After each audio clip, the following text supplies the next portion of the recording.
Magandang aktres magiging karibal ni Maris Racal kay Tanggol sa Batang Quiapo. Mainit ang chika mula sa mga loyal na taga-subaybay ng FPJ's Batang Quiapo.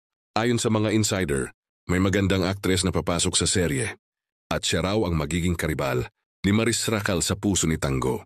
Ayon sa mga nakakita sa set, hindi lang basta ganda ang dala ng aktres na ito. May matinding presence at malakas na chemistry daw sila ni Coco.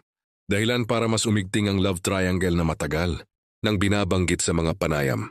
Maalala na minsan nang nasabi ni Maris Racal sa isang interview na, "Abangan niyo, may love triangle na mangyayari." Mas magiging masaya at mas komplikado ang kwento ni Ponggay at Tanggol. At heto na nga, mukhang natutupad na ang kanyang pahiwatig. Kaya naman tanong ng netizens, sino kaya ang naturang aktres? Ayon sa mga bulungan ng netizens, maaaring isa siya sa mga dating beauty queen na lumipat sa Kapamilya Network, rising star na unang nakilala sa mga teleserye ng kabilang istasyon o kaya naman ay isang sikat na leading lady na matagal nang hindi napapanood sa primetime at ngayon muling magbabalik sa telebisyon.